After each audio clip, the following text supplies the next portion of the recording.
بسم الله الرحمن الرحيم. الحمد لله رب العالمين والصلاة والسلام على رسوله وعلى أهل بيته الطيبين الطاهرين المعصومين المظلومين الذين أذهب الله عنهم الرجس وطهرهم تطهيرا.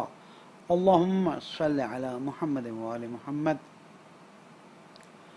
مومن مومنات، السلام علیکم ورحمۃ اللہ وبرکاتہ۔ اللہ تعالی ہماری عبادتوں کو قبول فرمائے، اللہ تعالی ہماری عاقبت بخیر فرمائے، اس کے سامنے جھکنے کی لذت عطا فرمائے، اس کے سامنے گریہ کی توفیق عطا فرمائے، عاجزی اور انکساری کے ساتھ اس سے مانگنے کی توفیق عطا فرمائے۔ حضرت گرامی، موضوع تو حضرت امام زمانہ علیہ السلام اور ان کے اصحاب کا قرآن اور حدیث میں ذکر ہے۔ اب جب میں اصحاب کی گفتگو میں داخل ہوا تو اتفاقاً آن ایئر بھی اصحاب کرام کی گفتگو شروع ہوئی،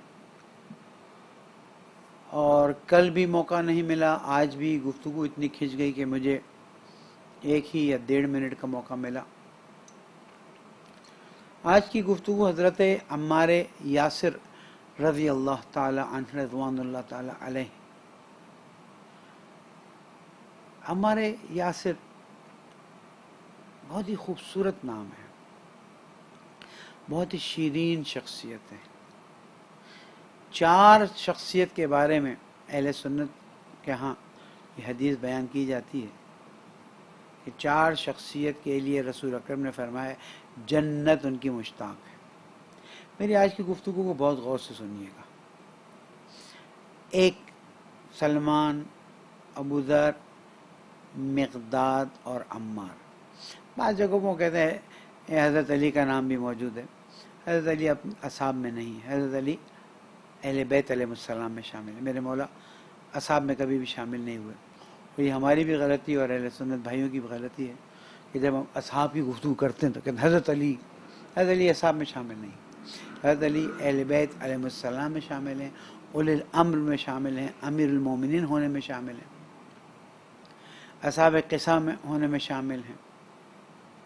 تو ان 4 کے لیے یعنی ہم جنت کے مشتاق ہوتے ہیں۔ حضور اکرم نے بشارت دی کہ ان 4 لوگوں کے لیے جنت مشتاق ہے۔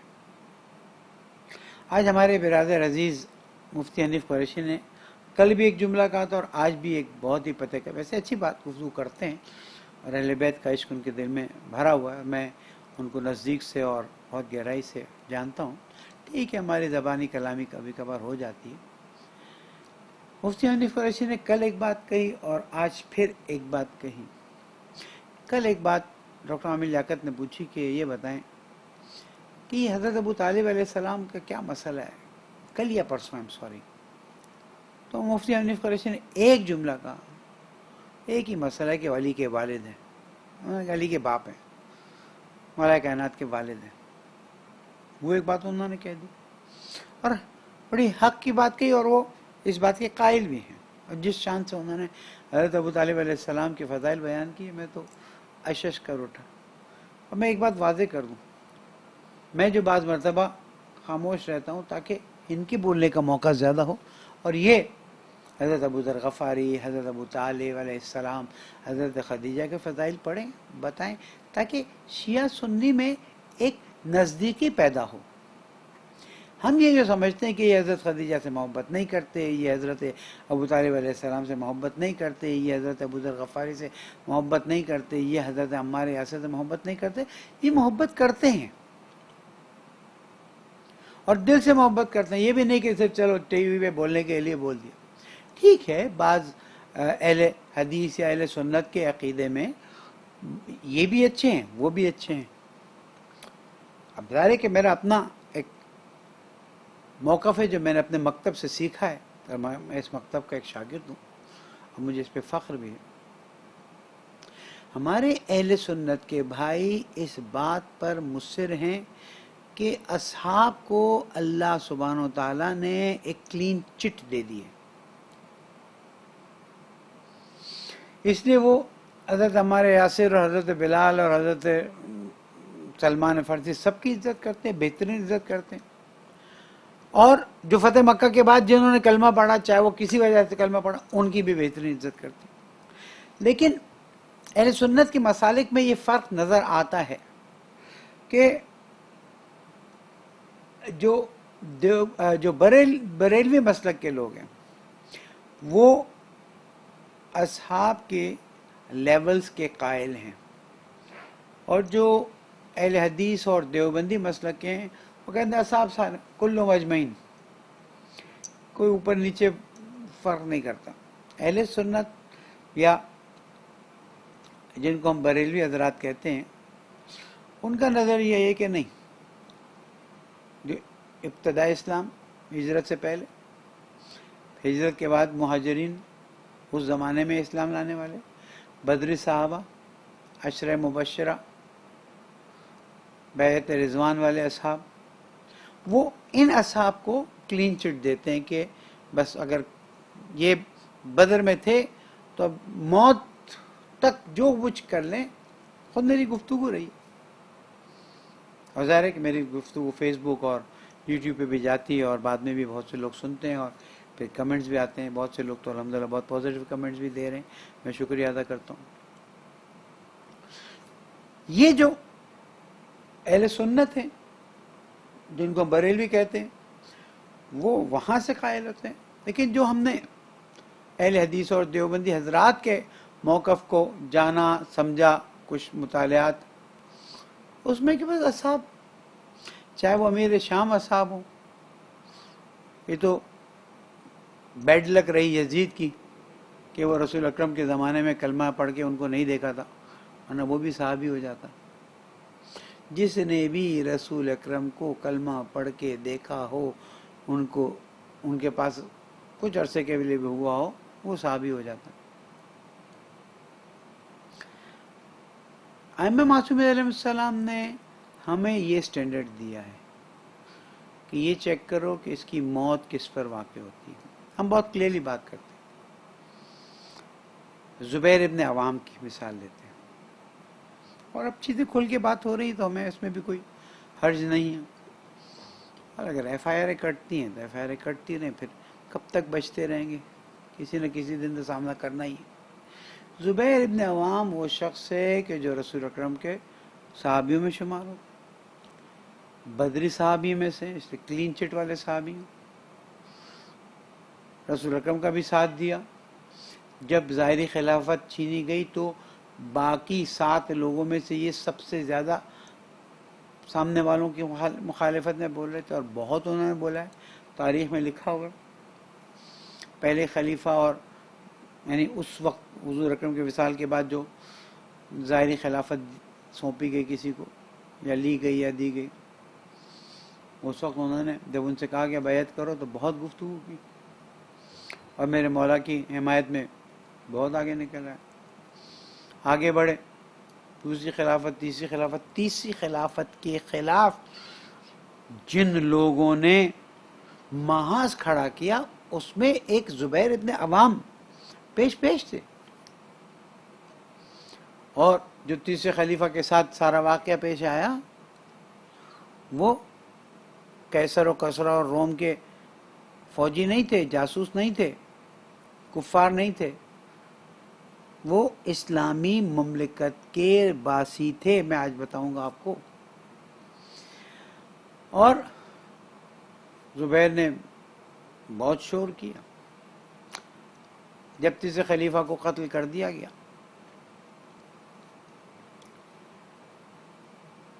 تو عوام مولا کائنات کی طرف آ گئی، مولا کائنات سے بیعت کر لی اور مولا کائنات کو اپنا خلیفہ چن لیا. وہ تو امام تو تھے ہی. میری گفتگو شروع سے اگر آپ نے سنی ہو تو من اللہ، منصوص من اللہ، اس میں عوام کا کوئی وہ نہیں ہے. لیکن اب عوام کہہ رہی آپ ہماری لیڈرشپ بھی کریں، جو آپ کو پہلے ملی تھی اب لے لیں. یہاں پر بھی زبیر نے ساتھ دیا ہے. اس کے بعد حالات بدلے ہیں، مولا کائنات نے سب کے ایکسٹرا جو وظیفے تھے سب چھین لیے. زبیر صاحب وہ جو خاتون مکہ تشریف لے گئی تیسرے خلیفہ کے قتل سے کچھ عرصے پہلے کچھ جملے کہہ کر ان کی طرف چلے گئے. اب ایک فلٹریشن ہونا شروع ہوئی اور جن جن کو مولا علی سے کوئی مشکل تھی وہ مکہ جمع ہونا شروع ہو گئے. اور مکے سے پھر جمل کا پورا واقعہ ہوا. حواب کے کتوں نے بھونکا، یاد دلانے والوں نے یاد دلایا، یاد آنے والوں کو یاد آیا. کچھ نہیں، جمل میں جنگ ہوئی اور زبیر ابن عوام اگرچہ کہ ڈائریکٹ مولا کائنات سے جنگ میں نہیں آئے، جیسے کہ جنگ سے پہلے جب دونوں طرف کے لشکر سامنے سامنے ہوئے تو مولا نے آواز دی، زبیر آؤ. زبیر آئے. زبیر بھول گئے اس وقت کہ جب رسول اکرم نے فرمایا تھا کہ زبیر تم علی سے اتنی محبت کرتے ہو، اس وقت کیا ہوگا جب تم علی کے مقابلے میں تلوار کھینچ کے آؤ گے. پڑھے کتاب پڑھے نا، پتہ تو چلے. تو زبیر نے کہا تھا یا رسول اللہ نہ کرے ایسا کوئی وقت آئے. اب وقت آ گیا، میرے مولا نے یاد دلایا. کہاں اچھا والی، جہاں علی کے دفاع کے لیے 7 لوگوں میں یا 6 لوگوں میں زبیر صاحب سب سے زیادہ حمایت کرتے ہیں، آج جمل میں مقابلے پہ اتر آئے. لیکن جب ہم پوچھتے ہیں کہ یہ سارے واقعے میں پھر یہ جمل کا میدان چھوڑ کے جا رہے تھے، پیچھے سے کسی نے تیر مارا، وہ وہیں ڈھیر ہو گئے صاحب. جب ہم پوچھتے ہیں کہ جمل کی طرف والے یا علی کی طرف والے، حق پہ کون ہے؟ ویسے تو تم خلافت کی بات کرتے ہو کہ جو خلیفہ کے خلاف کھڑا ہوا وہ دین سے خارج ہو گیا. یہاں پر آ کر تم کہتے ہو کہ بدری صحابہ کو ہم کچھ نہیں کہہ سکتے، وہ جانے اور اللہ جانے. تو پھر ہم میلاد کس چیز کو قرار دیں؟ ہم کس میلاد پر کھڑے ہو کر بات کریں؟ اگر بدری صحابہ ہے اور رسول اکرم کے بھائی کے خلاف قرآن مجید میں صریح جن کی تعریفیں بیان کی ان کے خلاف کھڑے ہوئے تو بھی صحیح.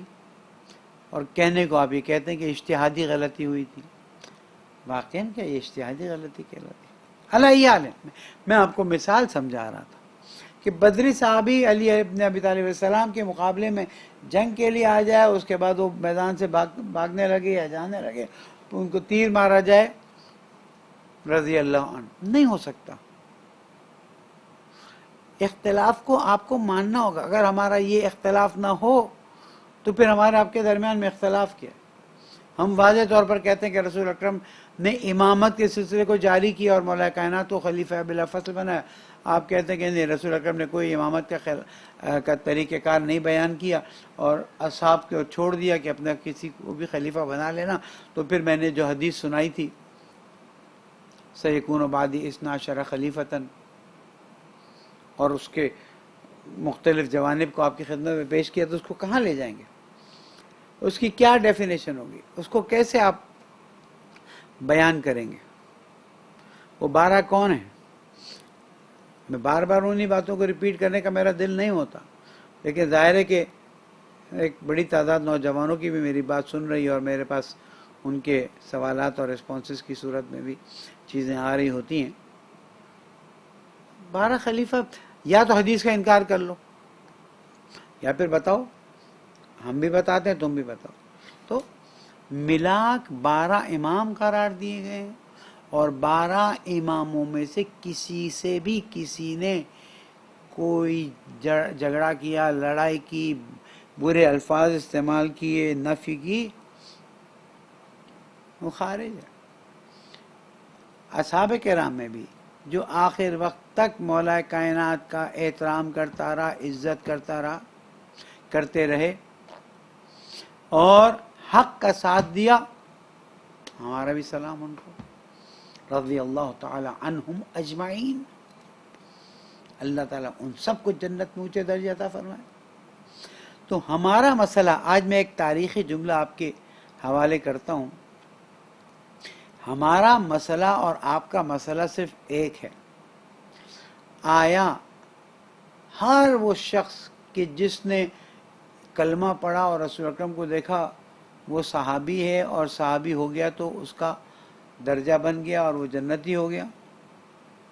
حتیٰ انجینئر محمد علی جو ہیں وہ بھی یہی کہتے ہیں کہ ٹھیک ہے اگر کسی نے غلطی کی، کوتاہی کی، غلطی، تو وہ کچھ عرصے جہنم میں جائے گا، پھر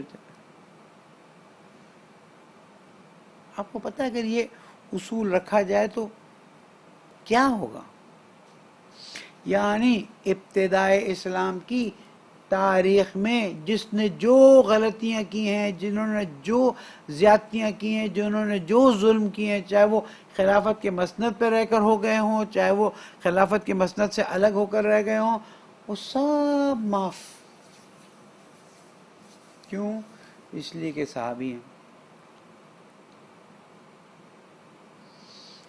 پھر ہم آتے ہیں امیر شام کے بارے میں کہا جاتا ہے کہ امیر شام جو ہے وہ تو بڑے صحابی میں سے، کون سے بڑے؟ مکے کے فتح مکہ کے بعد کے صحابیوں میں سے، فتح مکہ کے بعد کے مسلمانوں میں سے. کاتبان وحی، کیا عنوان دیا گیا ہے؟ کاتبان وحی. خود اہل سنت کے علماء بھی اس کا انکار کرتے ہیں. اور میرا سوال یہ ہے کہ وحی تو آنا شروع ہوئی تھی مکے میں، 13 سال مکے اور 7 سال مدینہ، 20 سال کوئی مسلمان نہیں تھا، وحی کی کیا کتابت کرتا؟ اور آخری چند سال، 3 سال یا جو بھی عرصہ پلس مائنس، اس میں اگر وحی کے لکھنے کے لیے بٹھایا گیا تو وہ ایک عنوان بن گیا. سوچنا ہوگا چیزوں پر، غور کرنا ہوگا. اور میں اپنے جوانوں سے کہتا ہوں کھل کے مطالعہ کریں، شیعہ سوچ کے ساتھ مطالعہ نہ کریں، اوپن مائنڈیڈلی. اور بعض لوگ کینیڈا اور یورپ سے بھی ہمارے ان دروس کو سنتے ہیں اور کچھ اس کے ہمیں رسپانسز ملتے ہیں. ہم کہتے ہیں آپ آزادانہ گفتگو کریں، وہاں پر تو اہل سنت کے ساتھ آپ کا ماحول کھلا ہوا ہے. حضرت عمار یاسر کی زندگی پر جب ہم غور کرتے ہیں، جس شخص کو اللہ سبحانہ و تعالیٰ نے یہ کہہ کر کہ اگر تم نے زبان سے کفریہ کلمات ادا کر دیے ہیں لیکن تمہارا وقلبہ مطمئن، تمہارا دل مطمئن ہے، تو تمہیں پریشان ہونے کی ضرورت نہیں. آیت نوٹ کر لیجئے گا، سورہ نمبر 16، سورہ نحل، آیت نمبر 102. بسم اللہ الرحمن الرحیم. من کفر باللہ من بعد ایمانہ الا من اکرہ وقلبہ مطمئن بالایمان. جنہوں نے کفر کیا اللہ پر ایمان کے بعد، اور ان کے لیے اللہ کا غضب ہے بعد میں آتا ہے، سوائے وہ کہ من اکرہ وقلبہ مطمئن بالایمان، جنہیں مجبور کیا گیا. آپ تصور کر سکتے ہیں کہ جناب یاسر اور جناب سمیہ کو کس شدت کے ساتھ شہید کیا گیا، لیکن ان کا کوئی ذکر نہیں. کتنی مسجد ہے مسجد یاسر، کتنی مسجد ہے مسجد سمیہ، جائیے چیک کیجئے نا. لیکن کتنی مسجدیں بنی امیہ کے نام پر بنی ہوئی ہیں. مجھے افسوس ہے کہ میرا درس قرآن ایک مناظراتی درس میں تبدیل ہو گیا ہے، لیکن میں کیا کروں. وہاں پر وہ آج میں نے شکایت کی کہ اگر 1-1.5 منٹ کے لیے مجھے بیٹھنا ہے تو پھر میرے آنے جانے کا فائدہ نہیں. لیکن میں سوچتا ہوں مجھے 1.5-2 منٹ میں بھی اگر حق کا پیغام دینے کا موقع ملتا ہے تو مجھے یہ قربانی دینی ہے. جناب یاسر، جناب سمیہ، ایک جملہ، ہاں بڑی تکلیف کے ساتھ انہوں نے اسلام قبول کیا، بڑی تکلیف برداشت کی اور شہید ہو گئے. او بابا، ان کی یاد رکھنا ضروری ہے یا بنی امیہ کے لوگوں کی یاد زندہ رکھنا ضروری ہے؟ جہاں جاؤ وہاں پر ان کو بلا دیا جاتا ہے، ان کو یاد رکھا جاتا ہے. یہ کیا کیا ہے شام والوں نے؟ شام میں کیا ہوا ہے کہ ابتدا اسلام میں سختیاں برداشت کرنے والوں کو خاموشی سے سائیڈ لائن کر دیا گیا، اور بعد میں آنے والوں کو جنہوں نے کیا کیا اور کیا نہیں کیا. یہ آیت دیکھ لیجئے، الا من اکرہ وقلبہ مطمئن بالایمان ولکن من شرح بالکفر صدرا فعلیہم غضب من اللہ ولہم عذاب عظیم. آیت صاف کہہ رہی جو ایمان لانے کے بعد کافر ہو گئے اور جو کفر میں رہ گئے، سوائے وہ کہ جنہوں نے، یہ تقیہ کا حکم یہاں ہی بیان کیا گیا ہے. اہل سنت علماء میرے چینل پہ کبھی کبھار مذاق میں کہتے ہیں تقیہ والے ہیں نا، آپ تو تقیہ والے ہیں. تو یہ اللہ تعالیٰ نے تقیہ کو جائز نہیں قرار دیا تھا. خود جناب عمار تشریف لائے رسول اکرم کے پاس، آنسو بہہ رہے ہیں، گریا. حضور اکرم نے کہا عمار کیا ہوا؟ کاش ہم تھوڑا سیرت رسول پہ بھی گفتگو کر سکتے، اصحاب رسول پہ بھی گفتگو. عمار کیا ہوا؟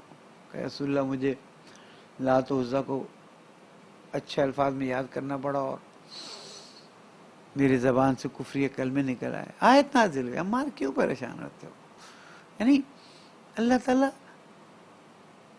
جناب عمار کو دلاسا دے رہا ہے، سہارا دے رہا ہے. عمار نہیں، تمہارا دل تو مطمئن تھا ایمان کے ساتھ نا. حضور اکرم نے کہا عمار آئندہ بھی اگر ایسی صورت ہو، آپ سوچیں نا گرم گرم پتھر پہ لٹاتے تھے اور بڑے بڑے پتھر سینوں پہ رکھ دیتے تھے. اللہ اکبر. اور پھر کلہم اجمعین. کیا ہوا آپ کو پتا ہے؟ کتنی تکلیفیں برداشت کی جناب عمار نے. مجھے نہیں معلوم کہ جناب عمار نے حبشہ کی طرف ہجرت کی ہے. میرے پاس جو معلومات ہے اس میں ایسا کوئی ذکر نہیں. ابو ذر غفاری، سلمان فارسی، عمار یاسر، تکلیفیں، شدتیں. آپ سوچیں ابتداء اسلام میں کتنا سخت ماحول تھا، کتنی شدت تھی، کتنے مسائل تھے. یہاں تک کہ ہجرت ہوئی اور ہجرت کر کے حضرت عمار یاسر بھی مدینہ پہنچ گئے.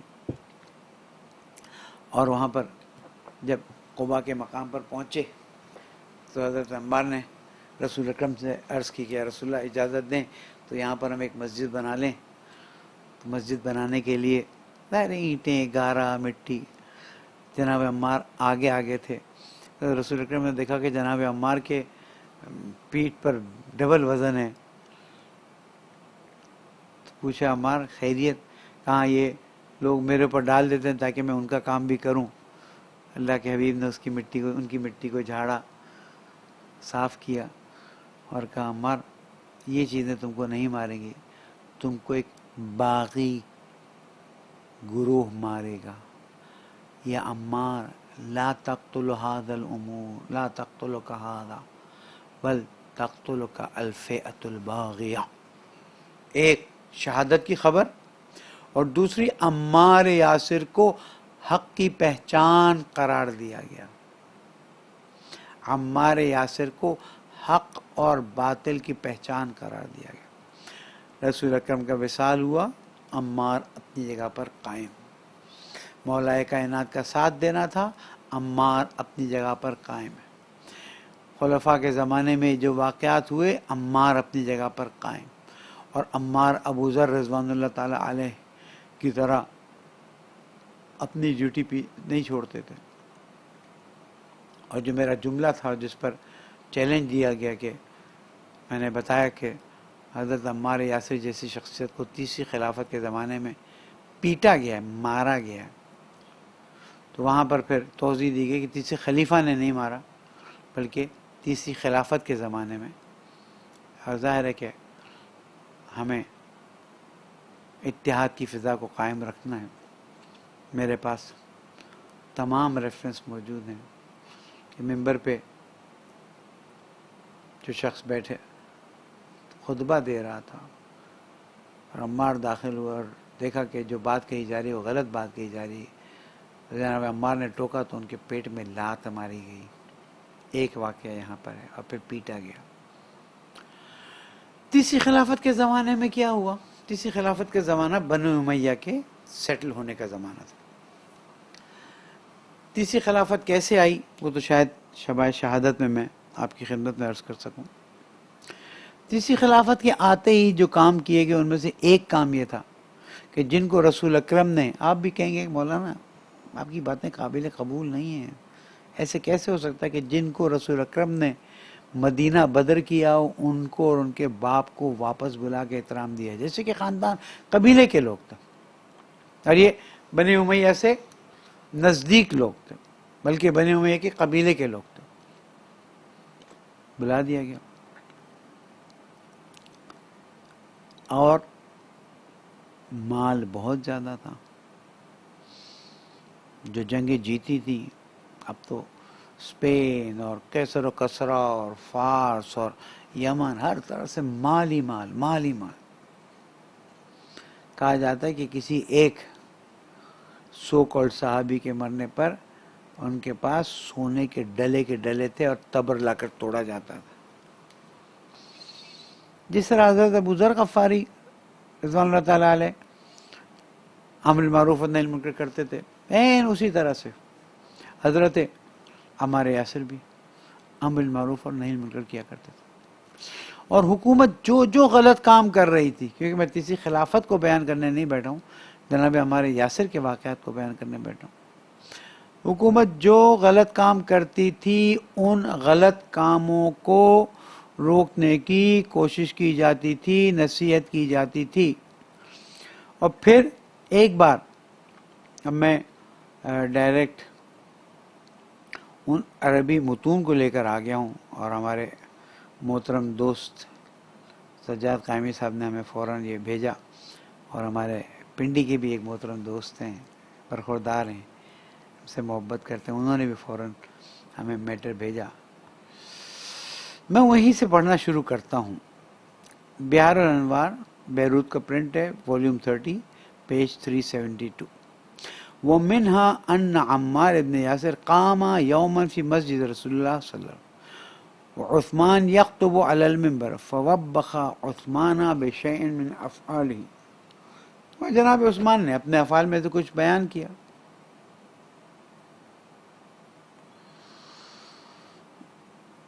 تو یہاں پر جب تقریر کر کے نیچے آئے تو بحث ہوئی اور ہاتھ پیر چلے.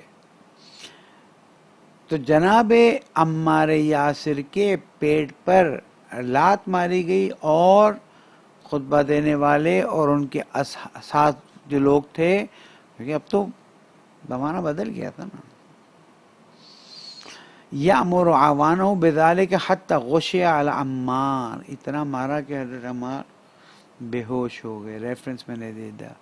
وہ یفتری علی عمار و یشتمہ، حضرت عمار پر تہمتیں لگا رہے تھے اور برا بھلا کر رہے تھے. وقد رواہ جميعا ان نبی صلی اللہ علیہ وآلہ قال الحق مع عمار یدور معه حیثما دار. حق عمار کے ساتھ ہے، جہاں عمار جائیں گے وہاں جائیں گے.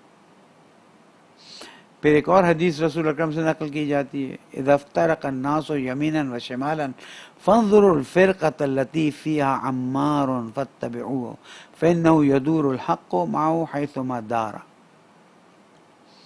جب لوگ الٹے ہاتھ اور سیدھے ہاتھ کی طرف جانا شروع کر دیں، یمین اور شمال کی طرف جانا شروع کر دیں، تو دیکھو کہ عمار کس طرف جا رہے ہیں، ان کی طرف سے. فلا يخلو حال ضربه لعمار من امرین. یہاں تو عمار نے جو کہا تھا، عمار نے جو کہا تھا وہ صحیح تھا یا غلط تھا؟ اگر صحیح تھا تو پھر ان کو اتنا کیوں مارا گیا کہ وہ بے ہوش ہو جائیں، اور اگر غلط تھا تو پھر رسول اکرم کا قول کیسے الحق مع عمار. بس پتہ چلا کہ جناب عمار کی بات پسند نہیں آئی اور انہیں زد و کوب کیا گیا. السید رضی جو ہیں، چلے میں ایک اور حدیث، ما صنع بعمار ابن یاسر رضی اللہ عنہ الذی ادبق المؤلف. بہت سے لوگوں نے اس پہ لکھا ہے کہ ان کی کرامت اور ان کے علو درجات کو بہت بیان کیا گیا. کتاب شافی میں آیا ضرب عمار مما لم یختلف فی الروات وانما اختلفوا فی سببہ. یہ بات مسلمانوں کے درمیان میں متفقن علیہ کہی گئی ہے کہ جناب عمار جو ہیں انہیں مارا گیا ہے، پیٹا گیا ہے. مدینہ میں مارا گیا، پیٹا گیا، مسجد نبوی میں مارا گیا، پیٹا گیا. اختلاف اس بات پہ ہے کہ کس بات پر مارا یا پیٹا گیا ہے. اب یہاں پر آتے ہیں کہ عباس ابن ہشام کلبی عن ابن مخنف عن ابی مختف فی اسنادی انه کان فی بیت المال بالمدینۃ صفۃ فی حلی و جوہر. تو خلیفہ کے لوگ اور خلیفہ کی طرف سے ان میں سے اپنے رشتہ داروں کے لیے چیزیں اٹھائی گئیں، تو لوگوں نے اس پہ شور مچانا شروع کیا کہ بھئی یہ بیت المال ہے، اس میں سے کیوں نہ. اور بڑی شدید بحث ہوئی لوگوں میں. میں تھوڑا احترام کر کے بات کر رہا ہوں. حتی غضب فختم، غصہ آیا ان کو اور وہ گئے ممبر پہ خطاب ہے وقال لناخذن حاجتنا من هذا الفيء وان رغمت انوف اقوام، میں لے سکتا ہوں، میں مال لے سکتا ہوں اس میں سے، کہتا تمہاری ناک رگڑی جائے میں لوں گا۔ فقال له علی علیہ السلام اگر تمہیں اس سے منع کیا جائے گا اور تمہارے اور اس مال کے درمیان میں فاصلہ کر دیا جائے گا، تو جناب عمار نے کہا کہ اگر یہ وہاں سے مال اٹھائیں گے تو میں اپنی ناک رگڑواؤں گا اور اس کو ان کاموں کو روکوں گا۔ کہا گیا اے علیہ یا ابن یاسر و سمیہ تشتری، تیری اتنی جرت، ایج بتاؤں، شہادت کے وقت 93 ایئرس تھی، یہ شہادت سے 5 سال پہلے 7 سال پہلے، یعنی 85 پلس کے ابتدائے اسلام کے صحابی کلہم اجمعین، جنت جن کی مشتاق، اور وہ روک رہے ہیں کہ آپ یہ کام نہیں کر سکتے ہیں، اور اس کے بعد کب پکڑ لو اس کو، فاخذوہ، پھر وہ اترے اور انہوں نے عمار یاسر صاحب کو مارا اور کہا مارو، اور غش کھا گئے۔ پھر ان کو اٹھا کر جناب ام سلمہ کے گھر لے جایا گیا، وہ ظہر نہ پڑھ سکے، عصر نہ پڑھ سکے، مغرب نہ پڑھ سکے، کتنا ٹائم بے ہوش رہے، کتنی پٹائی ہوئی ہوگی، کتنا۔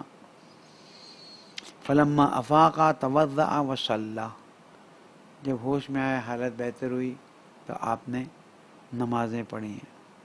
وقال الحمدللہ لیس ھذا اول یوم اوذینا فیہ، اللہ کی حمد لاتا ہوں، یہ پہلا دن نہیں ہے کہ اللہ کے کاموں کی وجہ سے، اللہ کے دین کی حفاظت کرتے ہوئے میرے لیے پہلی بار ایسا ہوا ہو۔ میں نے بہت مار کھائے ہیں، میں اول اسلام جب گرم پتھر مجھ پہ رکھ دیے جاتے تھے، مجھے پتھر مارے جاتے تھے، مجھے زخمی کر دیا جاتا تھا۔ اس کے بعد ایک بے چینی پیدا ہوئی مدینہ میں کہ اتنے بڑے صحابی، 85 سال سے کم نہیں تھے اس وقت، اتنے جلیل القدر صحابی، جو عنوان صحابی کا آپ لیں، ہمارے اہل سنت بھائی جو عنوان لیں ہمیں قبول، ہمارے عنوان تو آپ کے لیے قابل قبول نہیں۔ 7ویں مسلمان، جس میں حضرت علی کو پہلا، حضرت خدیجہ کو، حضرت علی کو، اور پھر چند لوگوں کو، 6 یا 7 جن میں والد اور والدہ بھی شامل ہیں، 7ویں مسلمان یا 6 مسلمان، ہجرت سے پہلے کے مسلمان، مکے کے مسلمان، ہر وقت رسول اکرم کا ساتھ دینے والے مسلمان۔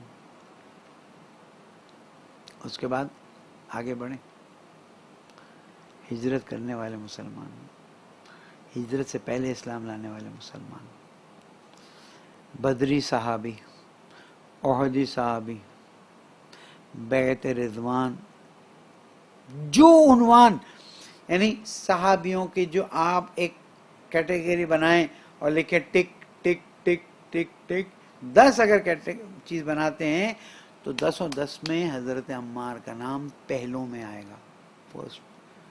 ان کی پٹائی کی گئی جسی خلافت کے زمانے میں، الفاظ تو یہ بتا رہے ہیں کہ انہوں نے پٹائی کی۔ اور پھر آگے بتاؤں، قال فإنما قصریتان وکانت امہ، پورے خاندان کے بارے میں بتاتے ہیں کہ خاندان نے کہا کہ ہم اب نہیں چھوڑیں گے ہمارے قبیلے کے سردار، بڑے کو مارا گیا۔ جناب ام سلمہ آئیں اور ناراض ہوئیں اور کہا تم نے رسول اکرم کے صحابی کے ساتھ کیا عشر کیا؟ ہم اگر کسی کے بارے میں کچھ کہتے ہیں بغیر دلیل کے نہیں کہتے، مجھے پتہ ہے صبح بھی میرا کیا عشر کرنے والے ہیں، صبح بھی یہی کہنے والے ہیں اس کی سند تو یوں، اس کی سند تو، میں کہتا تم اپنی کتابوں کو نکال کے دے دو، دیکھ لو۔ اس واقعے کا انکار ناممکن ہے، اور وہاں حضرت نے کہا جناب اس کی آپ کے پاس سند ہے، میں سند پیش کر دوں گا، اور مجھے معلوم ہے اسے گول گھمائیں گے۔ جناب ام سلمہ ناراض ہوئی۔ اس کے بعد جناب عائشہ کے پاس جب بات پہنچی، وبلغ عائشہ ما صنع بعمار، کہ یا اللہ، ان کی تو دادا کی جگہ ہوتے تھے نا ایک طرح سے ایج کے لحاظ سے، عمار یاسر کے ساتھ یہ فغضبت واخرجت شعرا من شعر رسول اللہ، غصے میں آئیں اور رسول اکرم کے منہ مبارک کو سنبھال کے رکھا تھا نکال کے لائیں، اور رسول اکرم کے نال کو لے کر آئیں، رسول اکرم کے لباس کو لے کر آئیں، وقالت ما اسرع ما ترکتم سنت نبیکم، ارے نبی کا بال ابھی میرے ہاتھ میں ہے، نبی کے نالین میرے پاس ہیں، نبی کا لباس میرے پاس ہے، ابھی تو نبی کو دفن ہوئے زیادہ عرصہ نہیں ہوا ہے، اور تم لوگوں نے اتنی جلدی رسول اللہ کو بلا دیا۔ وَهَذَا ثَوْبُهُ وَشَعْرُهُ وَنَعْلُهُ لَمْ يَبْلَ بَعْدُ، پرانے نہیں ہوئے۔ یہ بیت المال سے بیجا مال کا مصرف جناب عمار نے روکا، مولا کائنات نے بھی تنبیہ کی، وہاں پر جناب عمار کی پٹائی ایک ہنگامہ کے باعث بنا۔ جناب ام سلمہ بعد تشریف لائیں، جناب عائشہ تشریف لائیں، اور انہوں نے جناب عمار کی حمایت میں واویلا کیا کہ یہ تیسری خلافت میں کیا ہو رہا ہے۔ دوسرے لوگ کہتے ہیں کہ ایک اور جو دلیل دیتے ہیں کہ چند اصحاب جمع ہوئے جس میں طلحہ اور زبیر شامل تھے، عمار یاسر شامل تھے، انہوں نے ایک لسٹ بنائی کہ ان کے اس زمانے میں رسول اکرم کے احکام کے خلاف کیا کیا کام ہو رہا ہے۔ تو جب وہ لسٹ بنی تو کہا کہ بھئی یہ لسٹ لے کے کون جائے گا، جرت کس میں ہے، زخمی ہوئے ہوئے۔ جناب عمار نے فرمایا میں لے کر جاؤں گا۔ جناب عمار یہ لسٹ لے کر پہنچے، ایک درود پڑھ،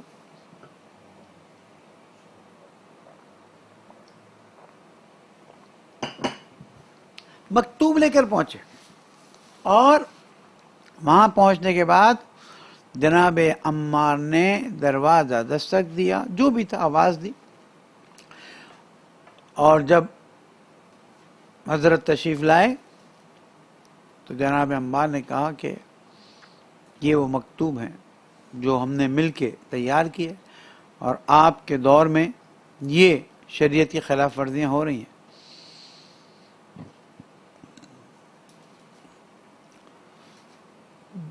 انہوں نے پوچھا کہ عمار دوسرے کوئی نہیں لے کر آئے؟ کہا میں اس معاملے میں سب سے زیادہ سخت تھا، اور میں یہ چاہتا تھا کہ سب سے بڑا نصیحت کرنے والا بنوں اور میں اس بات کو واضح کر دوں۔ تو کہا کہ اے سمیہ کے بیٹے جھوٹا ہے تو،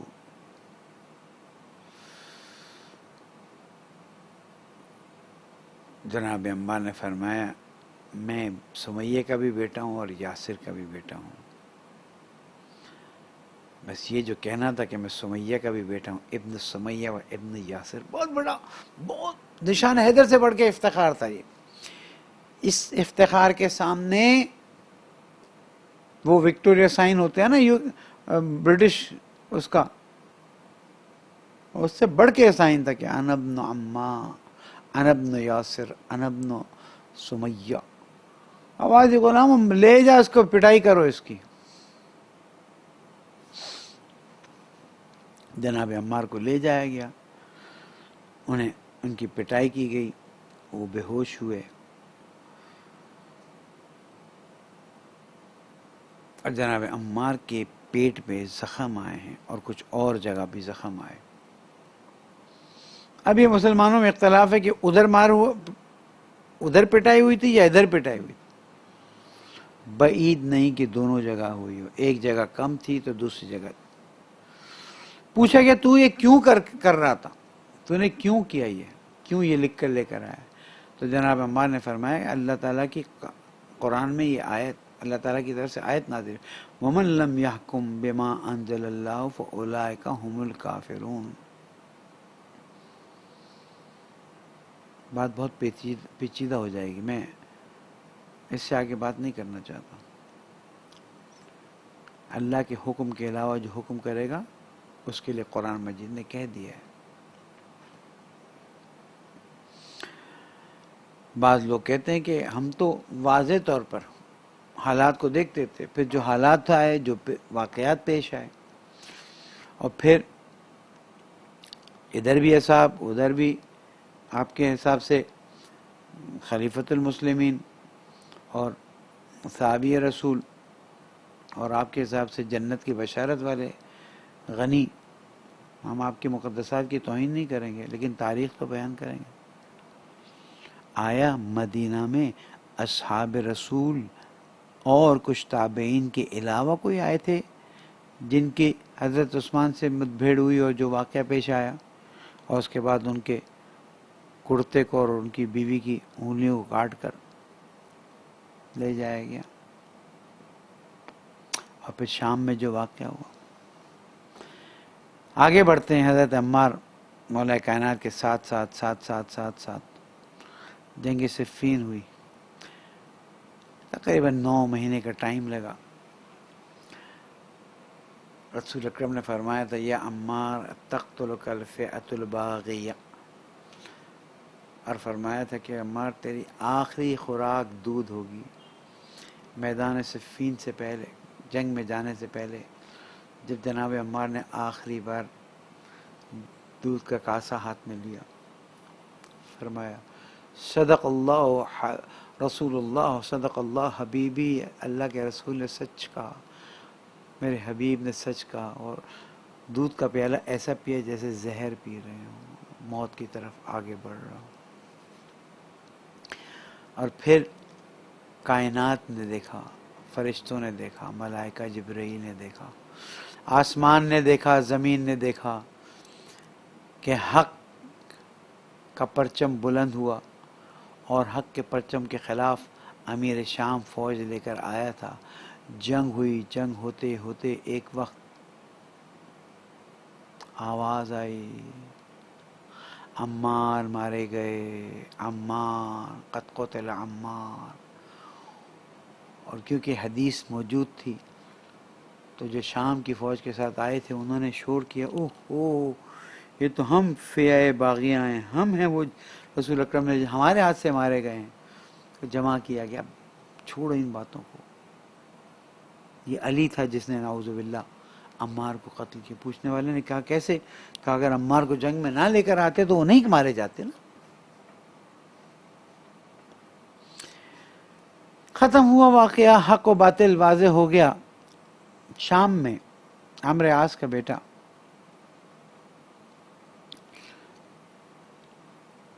دربار میں بیٹھا تھا، امیر شام عمرو عاص اور بیٹا. بات ہوتے ہوتے پھر بات نکلی کہ وہ عمار یاسر کے لیے رسول اکرم نے فرمایا تھا تقتلک الفئۃ الباغیہ. تو ظاہراً کسی نے جواب دیا کہ بھائی وہ علی لے کر آئے تھے، علی نے قتل کروایا. تو عمرو عاص کے بیٹے نے کہا کہ تو پھر حضرت حمزہ کو تو پھر نعوذ باللہ رسول اکرم نے قتل کروایا. کہا کیا مطلب؟ کہا حضرت حمزہ کو بھی تو میدان میں رسول اللہ لے کر آئے تھے نا. عزیزان گرامی، الشام الشام الشام. آج میں آپ کو ایک چھوٹی سی، میرا وقت ختم ہو گیا، ایک چھوٹی سی تحلیل دیتا ہوں کہ جب چوتھے امام علیہ السلام سے پوچھا گیا کہ سب سے زیادہ سخت وقت کہاں گزرا، تو ان کی زبان سے نکلا الشام الشام الشام. آگے جملہ نقل کیا جاتا ہے کہ شہادت تو ہماری میراث ہے، لیکن ماؤں بہنوں بیٹیوں کا بے پردہ جانا. شاید انہوں نے یہ جملہ کہا لیکن ان کی مراد یہی ہے کہ اسلام پر اگر کسی نے زبردست وار کیا ہے تو شام کے لوگوں نے کیا ہے. اور یزید کو بعض لوگ رضی اللہ کہنے والے اس بات کو جان لیں کہ یزید ہو یا یزید کے اعوان ہوں یا جو کوئی بھی ہو، انہوں نے شام میں جو کام کیے ہیں اور جو صورتحال پیدا کی گئی ہے آج بھی اسلام میں اس کی وجہ سے جنہوں نے قربانیاں دی ہیں ان کو پیچھے ہٹا دیا گیا ہے، اور جو بعد میں آئے اور پھر حکومتوں پر، اور میرے پاس بنی امیہ سے متعلق بھی احادیث موجود ہیں، لیکن میں فعلاً ان کو بیان کرنے سے اپنے آپ کو روک رہا ہوں۔ اللہ تعالیٰ ہم سب کی توفیقات میں اضافہ فرمائے، ہمیں حق گوئی کی توفیق عطا فرمائے، اور ہمیں سچے اور مخلص صحابہ کی معرفت عطا فرمائے تاکہ ہم ان کی شفاعت حاصل کر سکیں، اہل بیت ان کی شفاعت کریں۔ وہ ہمارے کتنا اچھا ہو، ہمارے یاسر، سلمان فارسی، جناب مقداد، یہ سب آئیں اور ہماری شفاعت کریں۔ ہمیں قبول ہے، ہمیں منظور ہے، ہمیں اچھا لگے گا۔ پالنے والے ہماری ساری دعاؤں کو قبول فرما، کورونا کے شر سے جہاں مسلمان ہیں، بلکہ تو میں تو کہتا ہوں انسانیت کو محفوظ فرما دے۔ پالنے والے ماہ رمضان کی لذت نہیں ہے محسوس ہو رہی ہے، ماہ رمضان میں عبادت کا وہ شرف نہیں حاصل ہو رہا ہے، تلاوت قرآن اس طرح سے کچھ ایسا کر دے کہ اب باقی آج 14ویں رات تقریباً ہم داخل ہو گئے اور ماہ رمضان آدھا جا رہا ہے۔ بزرگان کی رسم بتائی جاتی کہ وہ 15 رمضان کو بھی دعائے وداع ماہ رمضان پڑھتے تھے تاکہ احساس ہو کہ کیا چیز ہاتھ سے جا رہی۔ ربنا تقبل منا انك انت السميع العليم وتب علينا انك انت التواب الرحيم اللهم لنا ولا ظالم ظلم حق محمد وآل محمد وآخر تعمل على ذلك اللهم لعن الإصابة التي جاهدت الحسين وشايت وبايت وتابت على قتل اللهم لعنهم جميعا اللهم صل على محمد وآل محمد عجل فرجهم